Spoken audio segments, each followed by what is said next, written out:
If you saw the April edition of Faith magazine, you would recognize that the number of Catholic faithful in our diocese is dwindling. There's a fast decrease among those who call themselves Catholic and practice their faith. So one might understandably ask, Father, why are so many Catholics falling away from the faith? There's all sorts of answers we can give to this question. First, we can point to the fact that we're living in an increasingly secular society in which many people live as if God is not even real, with no reference to God. And certainly that has an impact on all of us who live in society. You can maybe speak about how there's somehow this perpetuation of this lie that somehow science is against faith, that you have to make a choice between the two. Or perhaps many ways you can point to the breakdown of the family. And the breakdown of the family corresponds necessarily to the breakdown of faith. And how in many ways the psychological result of the breakdown of family has so many children and so many adults now having a hard time believing in God. Or maybe you can talk about all the bad arguments that exist, right, that are out there against God and against faith, that are being bought into by people who don't know any better. Or maybe you can even talk about the ancient reason why people fall away, and that is scandal. But there's one reason that I do not think gets enough attention, that we don't think about very often. The reason why people have fallen away from the faith, and that is this: the lack of experience of the Holy Spirit. The Spirit of God is the Spirit of truth. And we see in today's gospel that the Holy Spirit is the one who reveals Jesus to us. And he's the one by whom we come to know who God is and know who we are. So the context of today's gospel is the Last Supper. Jesus, before he goes, he says to the disciples, do not let your hearts be troubled. Right? He says, no one comes to the Father through me. I am the way and the truth and the life. Jesus is talking to his disciples about where he's going. And then he says this. He gives this promise. And he says, I will ask the Father, and he will give you another advocate to be with you always, the Spirit of truth, whom the world cannot accept, because it neither sees nor knows him. That is, when Jesus leaves and goes to the Father, he's going to ask for the Spirit of truth to come upon his disciples. And the Spirit of truth is the one that reveals Jesus. But then he has this curious line here about how the world cannot accept the Spirit of truth. This is very, very interesting. In the Gospel of John, the world represents all of those who reject the gospel. That is a kind of an unhealthy rejection of the truth, a suppression of the truth, those who live in the world. He's saying that the people in the world cannot accept the Spirit of truth because it neither sees nor knows him. And what's interesting is that the world rejects the Spirit of truth, it's rejecting the very means by which they can come to know Jesus. To put it a different way, when we resist the truth of God revealed in Jesus, we're resisting the Holy Spirit who reveals Jesus. And that gets us into this cycle of unbelief. The spiritual writers of the church will often talk about the darkening of the mind, or the darkness of unbelief. That the more that we suppress the truth of Jesus, the more we close our hearts to the truth, and the more that we close our hearts to the truth, the more that we cannot see Jesus. And this is why I say over and over again, this is kind of a theme sometimes that I preach in my homilies, that you could have a PhD in any subject. You could be the smartest person in the world, but if you are suppressing the truth and you are rejecting Jesus, you can't see him, and you probably won't believe in him. And what's interesting, and the reason why is that primarily unbelief is not an intellectual problem. Those who do not believe in Jesus can find all sorts of arguments for Jesus and for faith. And every single argument out there can be answered, but the question is where is the heart? Where is one vis-a-vis the Spirit of truth who reveals Jesus? And that's often the reason why people fall away, is because the truth has no place in them. We hear this in the gospel. Jesus is saying, those who live in darkness hate the light because the light exposes their works. But at the same token, Jesus is promising to us that the way by which we believe is the Spirit that he promises to send. It's the advocate. Listen to what Jesus says to us, and this is a promise to us as disciples. I will not leave you orphans. I will come to you. God will never abandon us. He's not a father who leaves us to ourselves.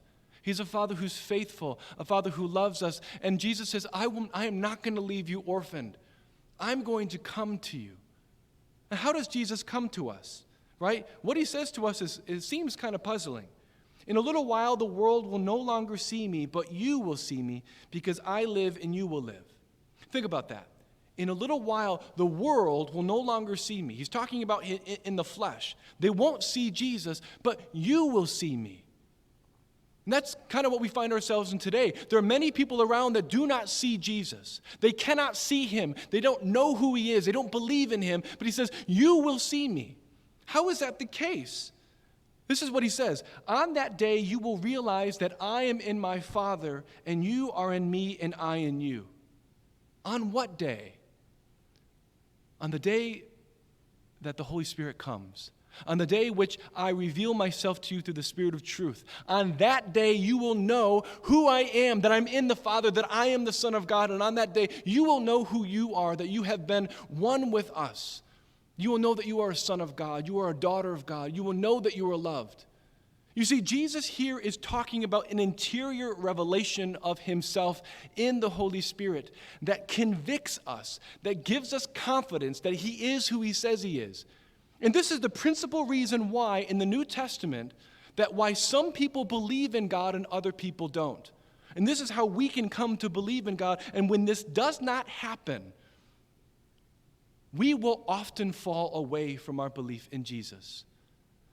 One of the things that we need to remember is that Jesus is not talking about rational arguments here. It's not to say that rational arguments aren't important, right? We believe in faith and reason. We believe in the power of our intellect. But what Jesus is talking about is a changing of our mind through an interior revelation of God, through an encounter with the living God. That's what gives us faith. Right? We come to believe in Jesus, and the Holy Spirit is the one that gives us that faith to strengthen us. Right? So it doesn't really matter, if you may, what we know about God unless we know him interiorly. Jesus says it in a different way a few verses later. He says, whoever loves me will be loved by my Father, and I will love him and reveal myself to him. You see, it's through the obedience. Jesus, I believe that you're saying the truth. It's a submission to Jesus, and after we submit to Jesus, he gives us the Holy Spirit that reveals who he is inside of our hearts so that we can live in confidence in the face of an unbelieving world. Father, why are you saying all this? Because we have a tendency to forget that the main way by which we come to know who God is in the New Testament is through the power of the Holy Spirit. We don't have to argue our way into faith. We have to be obedient to Jesus and ask him for the advocate that he promised to give us. And what's so powerful about this is that when we open ourselves to the Holy Spirit, when we receive, we are simply living out the grace of Pentecost that we're going to celebrate in 2 weeks. This is the grace that God gave to the entire church, and this is the grace that God is continually renewing his church in, so that the church might more firmly believe in who Jesus is. And so in one sense, you can know a lot about Jesus. You can know a lot about your faith. You can know a lot about the protocols and the rules of the church, but without the interior revelation of the Holy Spirit, you will not know him. And unfortunately, people who do not know him by the revelation of God are often the ones who have fallen away. So this is one of the reasons why I often say this. There is nothing more important in the Christian life than coming to know Jesus by the Holy Spirit. Or put it a different way, there's nothing more important than the Holy Spirit revealing Jesus to you and knowing who you are in him. Because everything else in the faith flows from that. Throughout history, the church has called all the faithful to prepare for the mystery of Pentecost, to prepare for the Feast of Pentecost. And Leo XIII exhorted the church to pray a solemn novena the 9 days before Pentecost, preparing for an outpouring of the Holy Spirit so that we can be more convinced of who God is and who we are, so that we can be in a position to witness to an unbelieving world. And this is why today I'm announcing that as a St. Pat's family, we are going to be preparing for Pentecost together. We're going to be doing this by doing a parish study of a film series called The Wild Goose. Some of you may know who Father David Pavanka is. He's the president of Franciscan University in Steubenville. And he's a Franciscan who did this 14-part series on the Holy Spirit called The Wild Goose. If you're wondering why the Holy Spirit is called the wild goose, you're going to have to watch the film. But the point here is that as we learn about who the Holy Spirit is and what he does in our life, we begin to open our heart to his influence. And then when we open our heart to his influence, the more the gifts of God, the love of God, the peace of God, the life of God can come into our life. And so together as a parish, we're going to be watching these videos every single day starting tomorrow.